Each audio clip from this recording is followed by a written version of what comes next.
Hello you lovely cubs, it's the Dragon Lord here, back again with another video. Now, today I'm doing part 3 of What If Giyu was Tanjiro's older brother. You guys smashed the like goal, but I'm gonna keep the like goal the same thing. It's gonna be 50 likes just like last time, so if you want a part 4, it's gonna be 50 likes.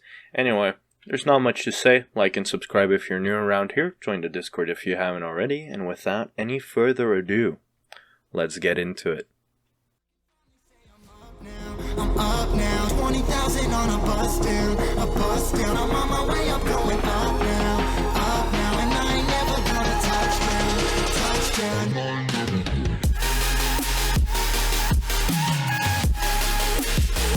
I ain't never gonna touchdown. No, I ain't never gonna touchdown.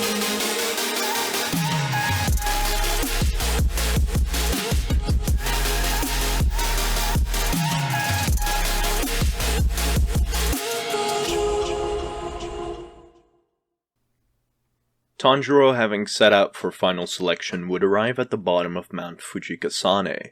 He'd walk through the wisteria trees and eventually arrive at a large clearing. Looking around, he'd see multiple people with katanas. He counted more than 20. He heard a voice and looked over. There were 2 smaller girls who started explaining the rules of the final selection. After explaining the rules, the people set out and entered the top part of the mountain where demons resided. Tanjiro, whilst talking to demons to find a cure for Nezuko, would have a relatively easy time. Most of these demons didn't pose much of a threat to him, and using both water breathing and the Hinokami Kagura, he'd easily dispatch them. 3 days would pass and Tanjiro was unharmed and doing very well. This was a breeze compared to his training. Trying to master the Hinokami Kagura was a lot harder than this.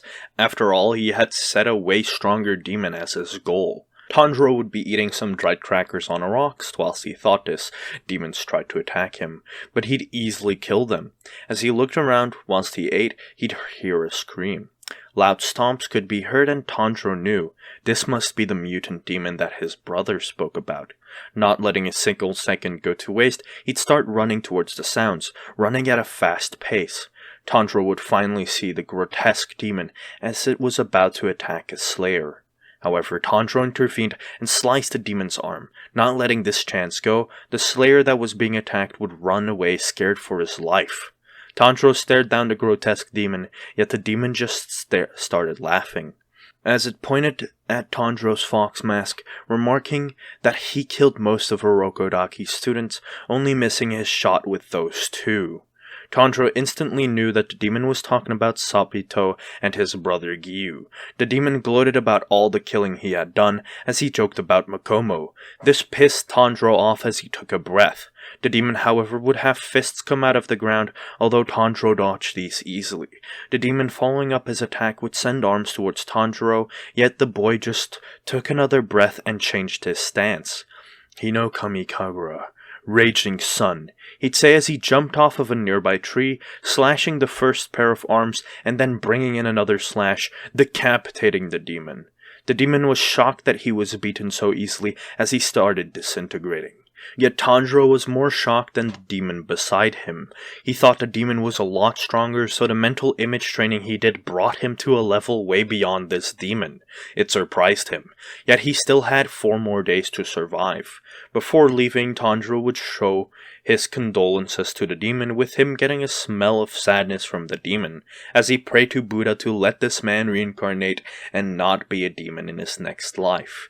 He continued on his hunt after the demon fully disintegrated, and he'd easily kill all the demons he came across. Again he'd hear a caw. As he turned around, he'd see a crow. That crow would land on Tanjiro's shoulder. Tanjiro Kamado, after you receive your Nichiren sword, come to HQ together with your sister, the crow would say before leaving. Tanjiro was confused about this. Did they figure out that Nezuko was a demon? Were they in trouble? He didn't have time to think about this, as he just started to hunt more intensely, as he started annihilating the demons.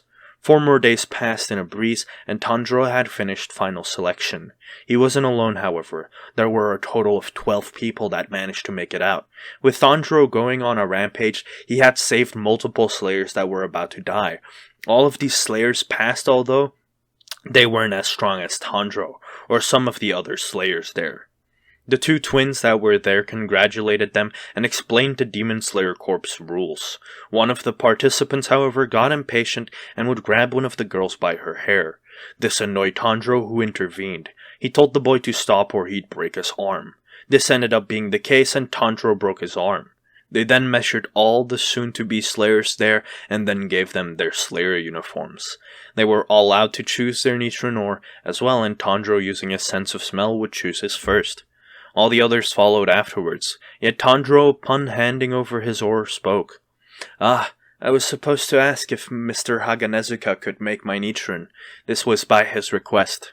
The white-haired twin who was in charge of making sure the ores were correctly organized and brought to the village nodded. Everything went smoothly, and Tanjiro would return back to Rokodaki's house. He'd be met by the sight of his sister walking out as he ran over and hugged her. Rokodaki came over and hugged them as well, glad that his student made it back. That night they feasted to celebrate Tanjiro's acceptance. Rokodaki would also gift him a wooden box so that he could travel with Nezuko. Tanjiro thanked his teacher, but Rokodaki stopped him, saying that he owes him the thanks for getting revenge for his students. 2.5 weeks would pass after this. Finally, Haganezuka would arrive, bringing Tanjiro's sword.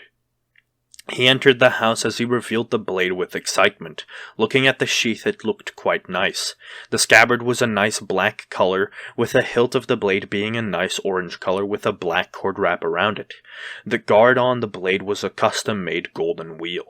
Tanjiro's jaw dropped, saying he couldn't accept something like this for free, yet Haganezuka looked determined and handed him the blade. Tanjiro would unsheath it to see it had a small pattern. He took a breath and gripped the blade. It turned crimson red for a moment, and Haganezuka was ecstatic, yet the blade reverted to a dark black when Tanjiro had eased his grip a bit. Haganezuka was still happy, although he was intrigued why the blade turned red and then black. Tanjiro thought it was quite funny, as he explained he's from a charcoal burning family, and that it reminded him of coal lighting a blaze.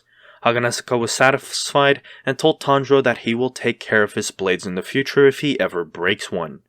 Tanjiro thanked him. Shortly after, he'd leave. Tanjiro would get his things and prepare to set out. After all, he had to go to the Demon Slayer HQ with his sister, as he was ordered to. He'd set out, and whilst walking through some farm roads, be met by a familiar face. It was his brother Giyu, who he was delighted to see. He'd run up to his older brother, saying hello and catching up to him. Giyu explained that his latest mission was to defeat a demon that was kidnapping girls, but he explains how there ended up being 3 demons who had a weird swamp ability. Tanjiro stood impressed with his brother and informed him that he finally beat the monstrous mutant demon, which his brother commended him for. They'd continue walking, and by nightfall they would arrive at the Demon Slayer HQ. There, Giyu was greeted as a Hashira by one of the Kakuchi, and Tanjiro also received a bow as a sign of respect. They'd enter and be met by a bunch of different faces. Some who looked at the pair with raging eyes, some with pity and sadness, and some with happiness and joy, whilst only one pair of eyes was focused on the sky. Before anyone could speak, a man had entered accompanied by the twin sisters that Tanjiro had seen in the final selection. This made him look up to the man, but around him everyone was bowing. Even his older brother, not wanting to show disrespect, Tanjiro bowed. The man spoke with a soft and soothing tone, grabbing everyone's attention. He talked about Muzan and their quest to destroy him, being an overall spokesman. He then faced in the direction of Tanjiro, being aided by one of the sisters to do so, and start speaking to the young man. He'd ask about his sister, and much to Tanjiro's surprise, he already knew she was a demon. Tanjiro would put down the box, and out came Nezuko. Some of the Hashira had already had their hands on their blades, but yet the leader of the Demon Slayer Corps simply raised his hand, stopping all of them.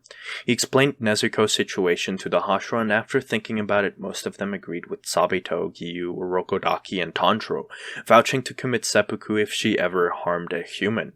Sanemi, however, the Wind Hashira, didn't stand impressed, as he asked the master for permission to test her himself. Ubuyashiki gave him the permission, and without a second to waste, Sanemi would cut himself, revealing his mariachi blood. At first, Nezuko looked at the blood with hunger in her eyes, but she snapped out of it and turned her head, not even drooling for the blood. This convinced all the Hashira, and Sanemi was agitated. First they got 2 water pillars, and now a demon has officially been recognized as a corpse member? This was ticking him off. We go back to 3.5 weeks prior, the day after Giyu had become a Hashira, and Ubuyashiki would be enjoying a stroll with his wife and kids when suddenly a crow appears and informs him of Tanjiro Kamado, his red sword and Demon Slayer mark.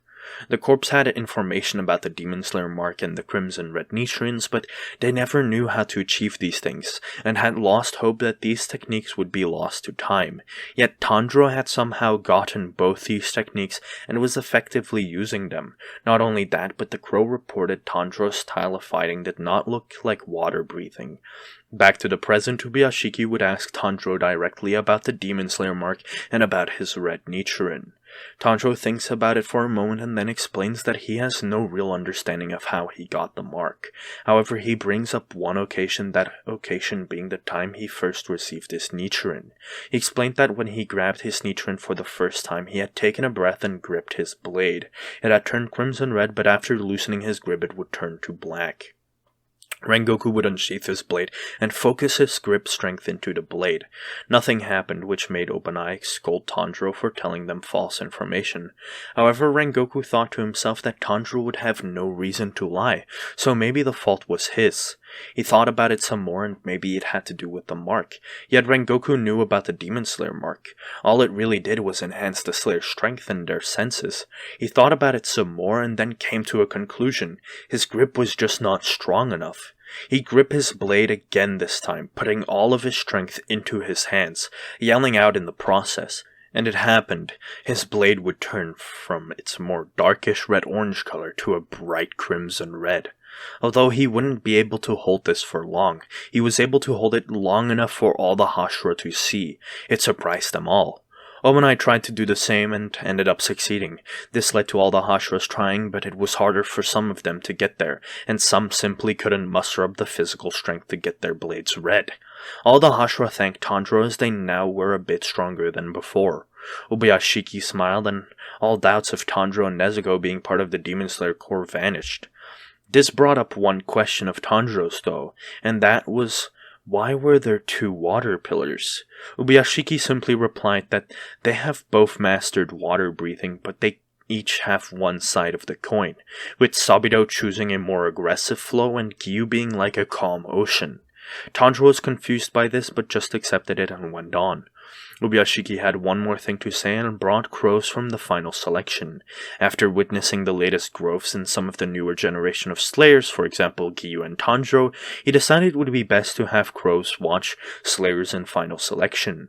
These crows would relay information to the Demon Slayers outside, and if an examinee killed more than 24 demons, they'd be accepted into the Demon Slayer ranks. That way, if they almost get killed in final selection, they would be saved by the higher leveled Slayers on standby. A crow would then land on his shoulder and give its report. This just so happened to be the crow that was watching Tanjiro the entire time.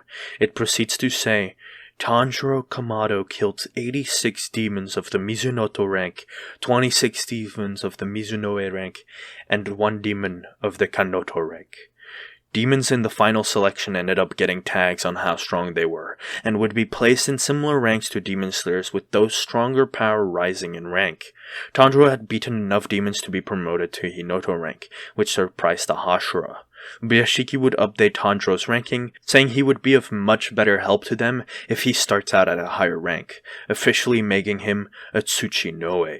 And that is where part 3 ends of What If Giyu was Tanjiro's older brother. If you guys liked the part, then do like and subscribe. As always, comment down below what you thought of it. I do like your guys' feedback. Without further ado, join the Discord if you haven't already. My name was the Dragon Lord, and I'm signing out. Tell me a story. There was once a pale man with dark hair who was very lonely. Why was it lonely? All things must meet this man, so them all? He took an axe and split himself in two, right down the middle. So he would always have a friend. So he would always